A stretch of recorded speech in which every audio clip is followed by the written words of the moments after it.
Programme time line सां गॾु आऊं आहियां असद मुमताज़। नाज़रीन, PDM जो सरबराही इजलास मौलाना फज़लुर रहमान जी सरबराह हेठ इजलास थियो आहे। उन में फ़ैसिलो कयो आहे त हुकूमत ख़िलाफ़ हिकु भेरो ॿीहर एहतजाजी सिलसिलो शुरू कयो वेंदो। इन सिलसिले में 4 जुलाई ते सवात में पहिरियों मुज़ाहिरो कयो वेंदो। उनखां पोइ 29 जुलाई ते कराची में ऐं 14 अगस्त ते इस्लामाबाद में मुज़ाहिरो कयो वेंदो। अॼु जॾहिं इजलास खां पोइ सहाफ़ियुनि मौलाना फज़लुर रहमान खां पीपल्स पार्टी NP जे हवाले सां मुशावरत बाबति सवाल कयो त मौलाना फज़लुर रहमान इहो चई जवाबु ॾिनो त जेके असां सां गॾु न आहिनि उन ते मुशावरत या ॻाल्हाइण को फ़ाइदो न आहे। अॼोके प्रोग्राम में इन ते ॻाल्हाइबो ऐं गॾोगॾु ॻाल्हाइबो त ख़बरूं इहे आहिनि त अॻूणे सदर आसिफ़ अली ज़रदारी खे प्रेशर आहे त उहो मुल्क मां हलियो वञे। इहो प्रेशर केरु पियो विझे ऐं इन सूरत हाल में पीपल्स पार्टी कहिड़ो स्टैंड वठंदी, जॾहिं त असां ॾिसूं था पिया त पीपल्स पार्टी हिन वक़्तु ताईं बिल्कुलु ख़ामोश आहे इन मामले ते। तमामु तर मामलनि ते ॻाल्हाईंदासीं। हिन असांखे प्रोग्राम में जॉइन कयो आहे मुस्लिम लीग नून जो मरकज़ी अॻुवान ऐं क़ौमी असेंबली जो मेंबर जनाब खियलदास कोस्तानी साहब। खियलदास कोस्तानी साहब, प्रोग्राम में ख़ुशि आमदीद। महिरबानी साईं। खियलदास, एहतजाजी सिलसिलनि जो ऐलान त कयो वियो आहे, लॉन्ग मार्च किथे रहिजी वियो अव्हां खां? ॾिसो, हीउ जेको अॼु PDM जो अहम इजलास सरबराही इजलास हो, जेको पीपल्स पार्टी ऐं NP छॾण खां पोइ पहिरियों इजलास हो ऐं हुनमें समूरे मुल्की सियासी सूरतहाल ते गौर थियो। जेको ख़ारजा या जो खिते जो जेको माहौल आहे उन ते बि डिस्कशन थी, अहम फ़ैसिला कया विया आहिनि ऐं तव्हां ब्रीफिंग बि ॿुधी। ऐं PDM जेके 8 जमातूं आहिनि, इहो जेको इत्तेहाद आहे 8 जमातुनि जो, उन्हनि हिकिड़ो नओं लाइअमल ठाहियो आहे जेको तव्हांजे साम्हूं रखियो वियो आहे। ऐं इहो मां सम्झां थो जेकी नई हिकमत मिली आहे ऐं उन तहत PDM अॻियां वधंदी। ऐं PDM पंहिंजे जेको नुक़्ते नज़र आहे या जेको बयानियो आहे PDM जो, उहा जिदोजहद बिल्कुलु जीअं तहरीक आहे उहा हलंदी रहंदी। ऐं आउं सम्झां थो जेकी ॻाल्हि तव्हां इस्तीफ़ाउनि जी कयो था, ॾिसो इस्तीफ़ाऊं तॾहिं मौसर हुजनि हा मुमकिन जॾहिं सभु पार्टियूं गॾिजी इस्तीफ़ाऊं ॾियनि तॾहिं हुनजो नतीजो अचे हा। तो सम्झां थो त हाणे उहो मरहलो पहिरीं जेको एजेंडा में जेको शामिल हो उहो मरहलो हाली उनखे बाद में डिस्कस कयो वेंदो इस्तीफ़ाउनि जो। पर जेसिताईं पीपल्स पार्टी हुजे हा त उन वक़्तु इस्तीफ़ाऊं थींदा, लॉन्ग मार्च में अची इस्तीफ़ाऊं ॾिजंदा। त मां सम्झां थो त अॼु जेको ॾींहुं अचण वारो मुल्क जे मथां भारी थो थिए, इहो न थिए ॾिसणो पियो आहे, क़ौम खे तकलीफ़ न ॾिसणी पए। बहरहाल पीपल्स पार्टी जी पंहिंजी हिकिड़ी पार्टी, उनजी पॉलिसी, उनजो जेको बि फ़ैसिलो आहे उन्हनि लाइ असांखे एतिराम आहे। मां चओ पिया त हाणे इस्तीफ़ाउनि वारो जेको ऑप्शन आहे उहो ख़तमु थी चुको आहे, PDM जी का बि जमात इस्तीफ़ा न ॾींदी। ॾिसो, PDM जे जेको नुक़्ता आहिनि, जेके 28 जेके ॻाल्हि सभु हुन में तय कया विया मामला, उहे जीअं जो तीअं मौजूदु आहिनि। हाणे नई हिकमत अमली तहत हिकिड़ा जलसा शुरू कंदा, नई मोमेंटम जोड़ी वेंदी ऐं पोइ मुमकिन आहे जेको सो पीपल्स पार्टी अगरि इन ते पीपल्स पार्टी लाइ को दरवाज़ा PDM जा बंदि न थी विया त मां जेको ॻाल्हि कयां थो त इस्तीफ़ाऊं तॾहिं मौसर थींदियूं जॾहिं सभु जमातूं ॾींदियूं, टोटल जेके अपोज़िशन पार्टियूं आहिनि उहे ॾींदियूं। हिकिड़ी पार्टी या 2 पार्टियूं या जेके बाक़ी 8 पार्टियुनि सां मामिलो इहो हल न थींदो। लॉन्ग मार्च किथे रहिजी वियो आहे? अव्हां त ऐलान कयो त भले पीपल्स पार्टी असां सां गॾु न थिए, रमज़ान खां पोइ लॉन्ग मार्च कयो वेंदो। PDM जे आख़िरी इजलास में त असांखे इहे ख़बरूं ॾिनियूं हुयूं अव्हां। हाणे लॉन्ग मार्च लाइ बि को नओं फार्मूलो ठाहियो वेंदो? बिल्कुलु। ॾिसो, ही पहिरियों जेको मरहलो जलसनि जो शुरू कयो पियो वञे जुलाई में, उनखां पोइ वक़्तनि वक़्तनि हालतुनि ते मौसमी हालतूं जेकी नई पॉलिसी ईंदी। ऐं आउं सम्झां थो हिकिड़ो हीअ जेकी तहरीक आहे, हीअ जेको ॾिसो हीअ जेकी तहरीक आहे, हिन तहरीक ही चाहे छा थी, न मक़सदु ही कंहिंजे आशीर्वाद सां पहिरीं ॻाल्हि त न आहे त हुकूमत कंहिंजी मदद सां किराइणो। ही असल ही चाहे असां चाहियूं था, PDM चाहे थी त हिन मुल्क में आइन जी हुक्मरानी हुजे, उहो साफ़ शफ़ाफ़ इलेक्शन थिए। जेके असांजा मक़सद आहिनि त हिन हुकूमत मां जेको मुसलत कई वई आहे, जेको क़ौम जे मथां मुड़ी वई आहे, इन हुकूमत मां जान छॾाइजे, फ्रेश इलेक्शन थिए तो। जेको मक़सदु असल आहे उहो आहे आइन मुताबिक़ मुल्क खे हलाइजे, कानून ते ई मुल्क हले। जीअं असांजी जेकी ख़ारजा पॉलिसी, हर शइ ते PDM जो ॾिसो न, जेकी अॼु जी ब्रीफिंग आहे, मां सम्झां थो खिते जी सूरत हाल जे हवाले सां हिकिड़ी संजीदा लीडरशिप, संजीदा पार्टियूं बि वेठियूं आहिनि हुन इत्तेहाद में ऐं मुल्क जी जमहूरियत लाइ तमामु नई हिकमत अमली सां वरी हिन जो आगाज़ थिए पियो। ऐं यकीनन असीं पंहिंजे जेके असांजो हदफ़ आहे, मक़सदु आहे, उनमें कामयाब थींदासीं। अच्छा, हिकिड़ी ॻाल्हि ॿुधाइजो पीपल्स पार्टी जे हवाले सां, त छा हाणे पीपल्स पार्टी PDM जो हिसो नथी थियणु चाहे या PDM ख़ुदि बि चाहे थी त पीपल्स पार्टी न अचे? ॻाल्हि इहा आहे त ॾिसो हिकिड़े घर में बि को मेंबर ग़लती कंदो हुन खां पुछाणो कयो वेंदो आहे। हिकिड़ो इत्तेहाद आहे, 10 पार्टियुनि जो इत्तेहाद आहे, 9 पार्टियुनि जो हिकिड़ो मौक़िफ़ हो, हिकिड़ी पार्टी जो हिकिड़ो मौक़िफ़ हो। अगरि 9 पार्टियुनि जी जेको मौक़िफ़ खे हिकिड़ी पार्टी अगरि वीटो करणु चाहे हुते या न हुनखे सम्झ में आई, ऐं पाण ॿाहिरि थिया, पोइ ANP ॿाहिरि निकिती ऐं PDM जा दरवाज़ा मां सम्झां थो खुलियल आहिनि। वज़ाहत घुरी वई, उन वज़ाहत खे फाड़ण जे बदिरां जेको बि उन्हनि खे जवाबु ॾियणो रिटन में ॾेई छॾींदा त एॾो वॾो मक़सदु डेडलॉक अचे न एसि ताईं न अधु ताईं। मां सम्झां थो पीपल्स पार्टी, मुंहिंजी ज़ाती राय आहे, ऐं वधीक असांजो हदफ़ न आहे पीपल्स पार्टी PMLN जो त पीपल्स पार्टी ते तनक़ीद कयूं, या उनजी ज़ाती पार्टी जी पॉलिसी आहे, पार्टी छा थी करणु चाहे, कहिड़ी जिदोजहद करणु चाहे थी, कीअं थी इक़्तिदार हासिल करणु चाहे, इहो पीपल्स पार्टी जो पंहिंजो जमहूरियत जमात पंहिंजो छा फ़ैसिलो करे बुरो भलो। त मां सम्झां थो पीपल्स पार्टी जा दरवाज़ा असां PDM जा खुलियल आहिनि। अगरि PDM हू मोटी अचनि था, हिकिड़ी वज़ाहत को वॾी ॻाल्हि न आहे, जमहूरियत जो हिसो आहे, जमहूरी अमलनि में ईअं ई थींदो आहे, इहो ई तरीक़ेकार आहे। जे नथी चाहे त उहो उनजी ज़ाती राय। नून लीग में के ॿ धड़ा आहिनि वाज़े तौर ते असांखे नज़र पिया अचनि। हिकु त शहबाज़ शरीफ़ जो धड़ो आहे, ॿियो मरियम नवाज़ जो धड़ो आहे। कहिड़े धड़े जी ख़्वाहिश आहे त पीपल्स पार्टी खे गॾु खणी हलिजे? मुस्लिम लीग नून में को धड़ो न आहे। मुस्लिम लीग नून नवाज़ शरीफ़ उनजो क़ाइद आहे, पार्टी जो सदर शहबाज शरीफ़ साहब आहे। 4 ॾींहंनि 5 खां ई तूफ़ान खड़ो कयो वियो त शाहिद खाकान अब्बासी, मरियम नवाज़ अलॻि ॻाल्हि कनि था, पार्टी जो सदर अलॻि ॻाल्हि करे थो। तव्हां कल्ह बि पार्टी जे सदर शहबाज शरीफ़ साहब जी गुफ़्तगू ॿुधी, जेको मौलाना साहब जे घर ते विया हुआ, त जेको शाहिद खाकान अब्बासी जो बहस ते जनरल सेक्रेटरी PDM जो जेको बयानु हो उनजी उन तौसीक़ कई।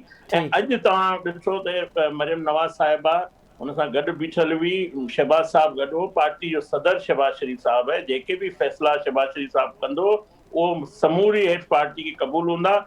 बसि फ़र्क़ु इहो त शहबाज शरीफ़ साहब पंहिंजे क़ाइद सां पार्टी जी हिकमत मिली ते उनखे सलाह मशवरो करे थो, ऐं इहा सॼी प्रोपेगेंडा आहे।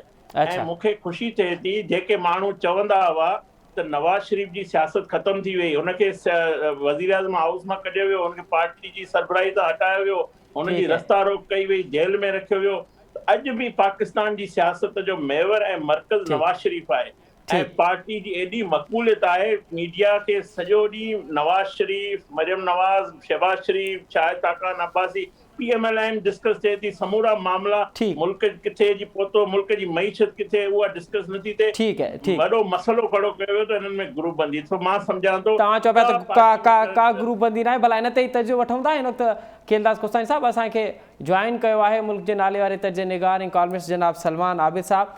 सलमान आबिद साहब, कैसे देख रहे हैं PDM के आज के ऐलानिए को कि 4 जुलाई को पहला मुजाहरा होगा, पहला जलसा होगा सवात में, और उसके बाद 14 अगस्त को इस्लामाबाद में मुजाहरा किया जाएगा।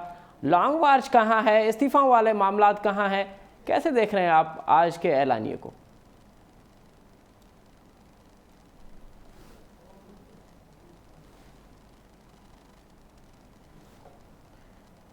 सलमान साहब, आपकी आवाज़ नहीं आ रही।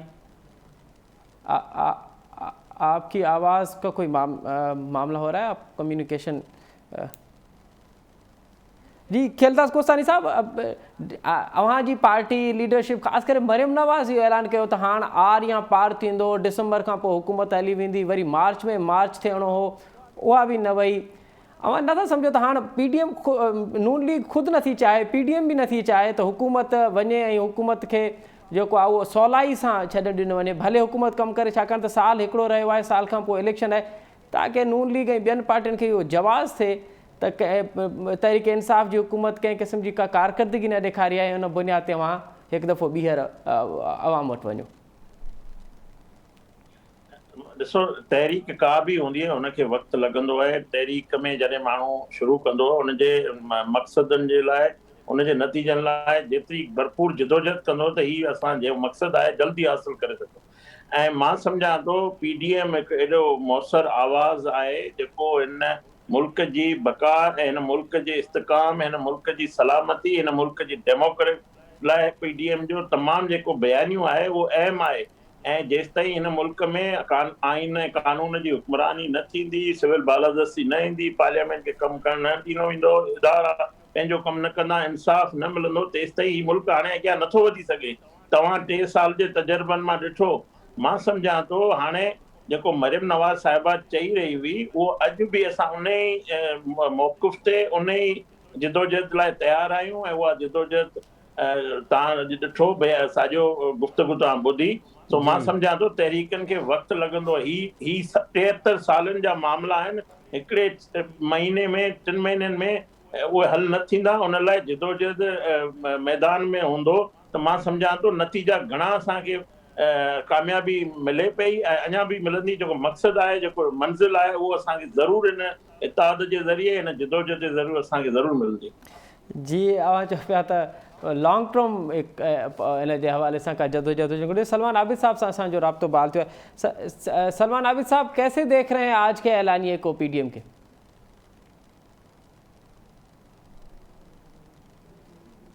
सलमान साहब, मेरी आवाज़ आप तक आ रही है?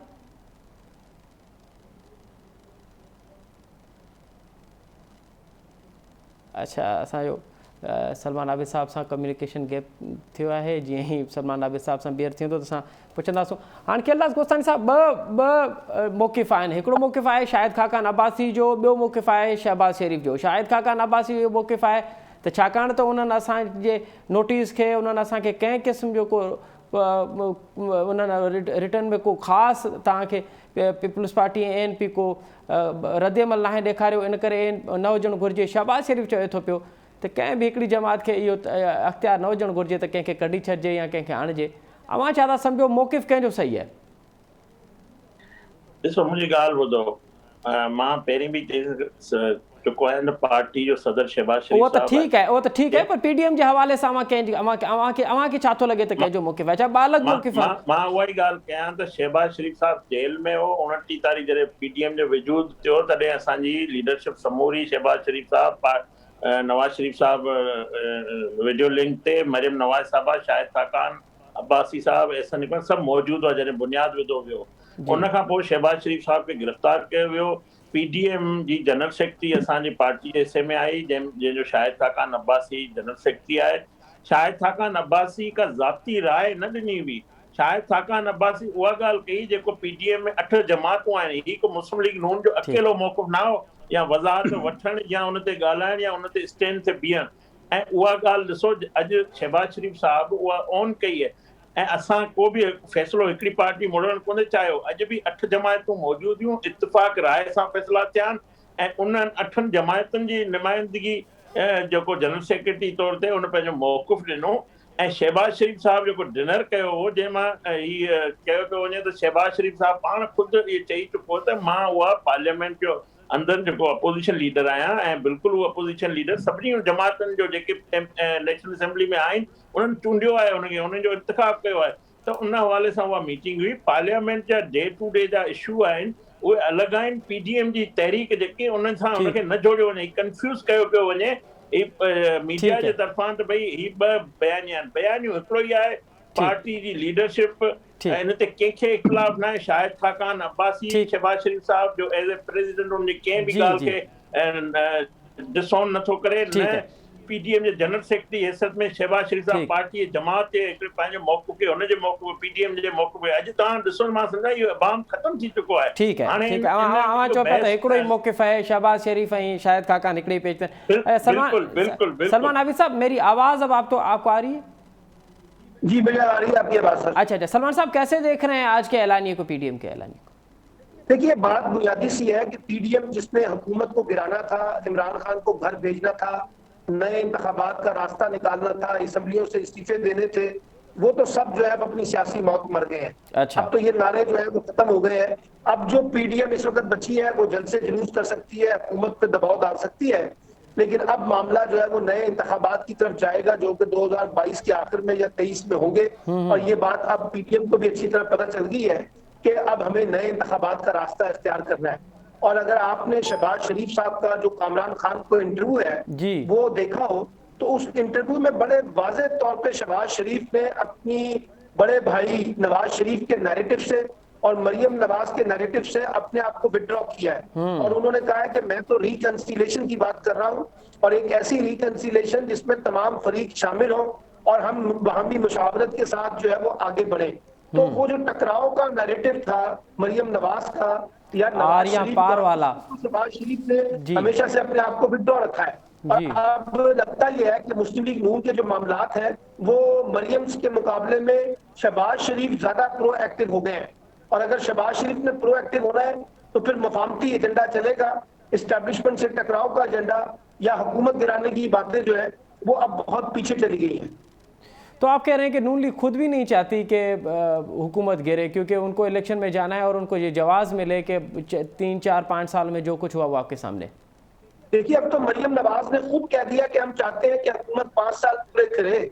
अब तो मरियम नहीं कहती कि हुकूमत गिराने की बात, वो तो खुद विड्रॉ करती है। और शहबाज शरीफ ने भी कहा है कि हम नए इंतखाबात के लिए अपना रास्ता तलाश कर रहे हैं और इस्टेब्लिशमेंट से मफाहमत के साथ आगे बढ़ना चाहते हैं। तो अब तो मेरा नहीं ख्याल कि इस वक्त मुस्लिम लीग नून किसी नए फौरी तौर पे हुकूमत गिराओ तहरीक का हिस्सा बनना चाहती है, और ना वो इस वक्त कोई हिस्सा बनेगी। हुकूमत पे दबाव डालेगी, जल्द से जुलूस करेगी। और मुझे इस बात का भी कोई इम्कान नजर नहीं आता कि पीपल्स पार्टी की शमूलियत जो है वो पीडीएम में दोबारा हो सकेगी। मुझे उसका कोई इम्कान नजर नहीं आता। शहबाज शरीफ चाहते जरूर है, लेकिन मुझे लगता है कि अब मामलात जो है वो नए इंतखाबात की तरफ जाएंगे, उसकी तैयारियां हैं, उसके लिए ताने बाने हैं, उसी के लिए एस्टेब्लिशमेंट के साथ एक मफाहमत का रवैया शहबाज शरीफ चाहते हैं। अब देखना सिर्फ यह है कि शहबाज शरीफ जो मफाहमत का रवैया लेकर आगे आए हैं, क्या नवाज शरीफ उनकी हमायत करते हैं? और अगर हमायत करते हैं तो फिर मरियम को पीछे जाना पड़ेगा और फ्रंट फुट पे शहबाज शरीफ को खेलना पड़ेगा। सलमान साहब, आपको लगता है कि मियां साहब जो है वो शहबाज शरीफ के हवाले सारी पार्टी कर देंगे और अपनी बेटी को साइड लाइन कर लेंगे? देखिए, अब तो अगर मामला नवाज शरीफ साहब के पास है तो नवाज शरीफ के पास चॉइस कोई नहीं है।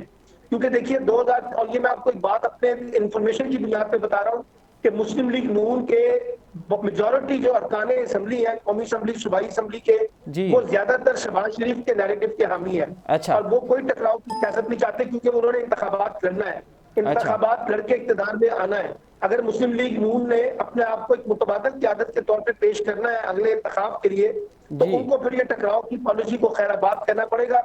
अब लगता ये है कि नवाज शरीफ के गेंद उनके कोर्ट में है।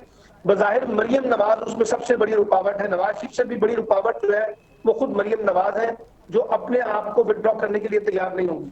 लेकिन सलमान आबिद साहब, हमारे प्रोग्राम में ये खिलदास कोस्तानी साहब तो कह रहे हैं कि हमारा गिराव तो बड़ा है, हमारी मकबूलियत बड़ी है। आप देख रहे हैं कि हर जगह अब हमारे जो बातें हैं वो चल रही हैं, अवाम में हमारी पजीराई बड़ी है, हमने इलेक्शन जीते हैं। मैंने ये नहीं कहा कि मुस्लिम लीग नून जो है वो कोई गैर मकबूल हो गई है, मैंने तो ये नहीं कहा। तो मुस्लिम लीग नून जी एक मकबूल जमात है। लेकिन एक बात याद रखिए कि 2023 के इलेक्शन में अगर जाना है और शहबाज शरीफ ने मफाहमत के साथ अगर इक़्तिदार की तरफ जाना है तो मफाहमत का रास्ता इख्तियार करना पड़ेगा। ये जो जिस तरह की गुफ्तगू नवाज शरीफ और मरियम नवाज, खाकान अब्बासी ये लोग करते रहे हैं, अब इसकी गुंजाइश नहीं है अगर आपने इक़्तिदार की तरफ जाना है।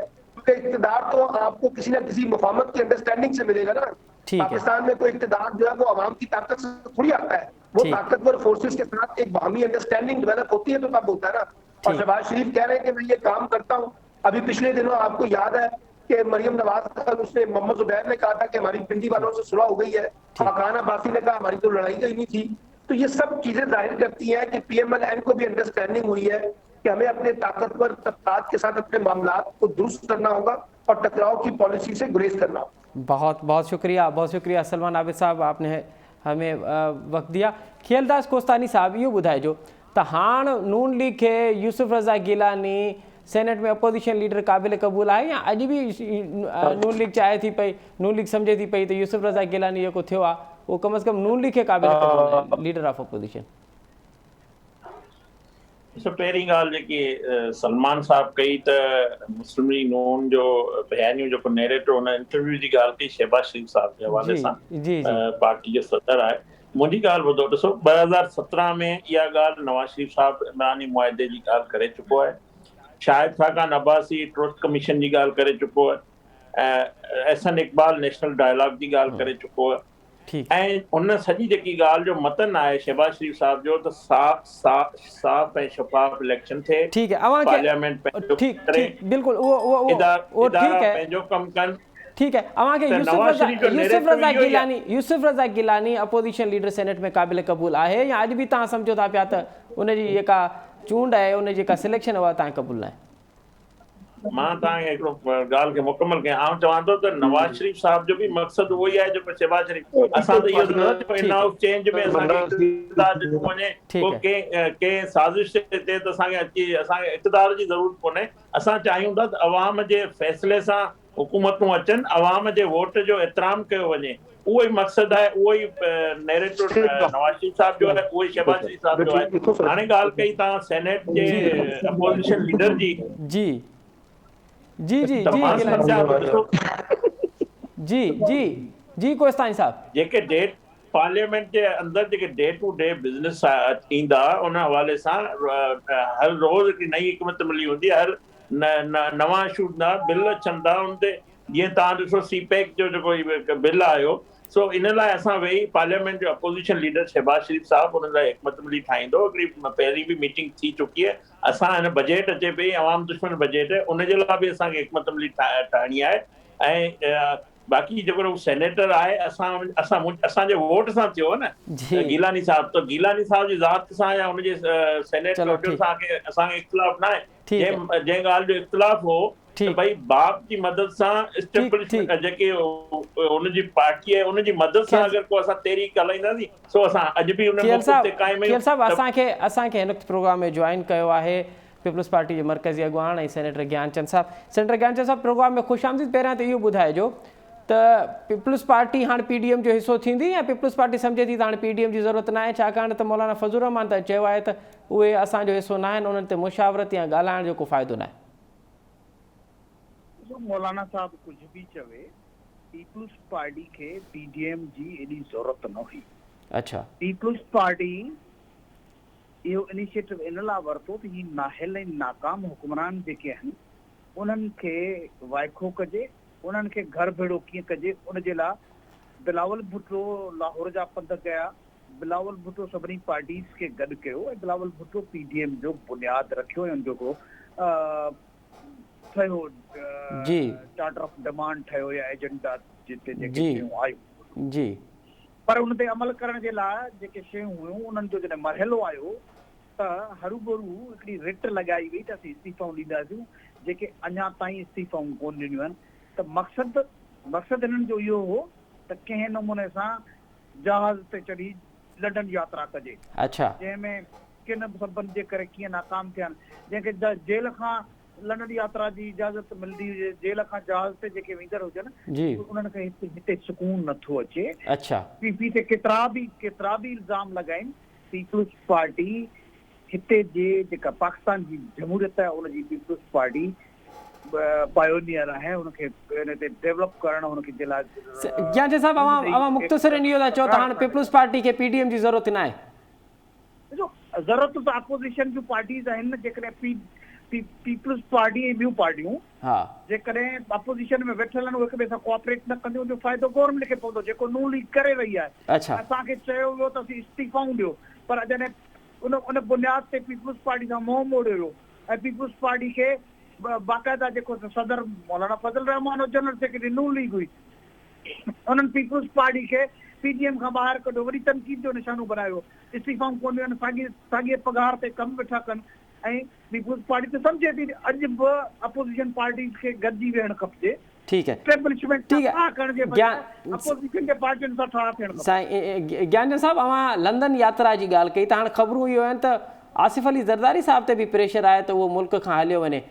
केरु थो इहो प्रेशर ॾिए ऐं इन में सदाकत केतिरी आहिनि प्रेशर जी? छा आसिफ अली ज़रदारी साहब हिकु दफ़ो ॿीहर मुल्क खां ॿाहिरि वेंदो? इहे प्रेशर्स ज़ुल्फ़िकार अली भुट्टो ते बि आया, इहे प्रेशर्स मोहतरमा बेनज़ीर भुट्टो ते बि आया। इहे प्रेशर्स ज़रदारी साहब अॻे ई बर्दाश्त करे चुको आहे। हू इन्हनि प्रेशर्स जी निहाई मां पची साबित कदमी सां ॿाहिरि अची चुको आहे। तंहिं करे इहे प्रेशर तो को बि कमु कोन कंदा। ज़रदारी साहब हिते वेही विढ़ंदो ऐं जॾहिं बि जेकॾहिं ज़रूरत पई त हू ॿाहिरि वञण को ॾोह कोन्हे, पर हू ईअं जेल मां सिधो जहाज़ ते कोन चढ़ंदो, कंहिं डील जे तहत कोन चढ़ंदो। कंहिं डील जे तहत कोन चढ़ंदो। खेलदास कोस्तानी साहब, जेका ज्ञानचंद साहब ॻाल्हि पियो करे, उहो त इहो पियो चए त इहा सॼी मूवमेंट इन लाइ जुड़ी त जेल मां जहाज़ ते लंडन हलियो वञे। ॾिसो, मूंखे आउं सिंध में रहां थो, तव्हां सिंध में रहो था, ज्ञानचंद भी सिंध में रहे थो, ऐं असां पीपल्स पार्टी ते हिक ॿिए खे सम्झूं था, पीपल्स पार्टी जी पॉलिसियुनि खे बि, पर आउं उनजी लीडरशिप ते ॻाल्हाइण नथो चाहियां। मूंखे बि तव्हांखे बि यादि हूंदो त जेको ईंट से ईंट बजाने के बाद जेको बयानु ॾिनो आसूद ज़रदारी साहिबु, जी पोइ आसूद ज़रदारी साहिबु ॿाहिरि हलियो वियो। इन्हनि पोयां माज़ी में नथा वञूं, असांजो अॻे ई तलक हक़ीक़तूं आहिनि जेके असां माज़ी मां सिखियो आहे। असां इन्हनि शयुनि ते नथा ॻाल्हाइण चाहियूं। अॼु बि मरियम नवाज़ साहिबा चयो त मूंखे बार बार तव्हां पीपल्स पार्टी जे हवाले सां न पुछो, उनजो असांजो अदब पीपल्स पार्टी न आहे।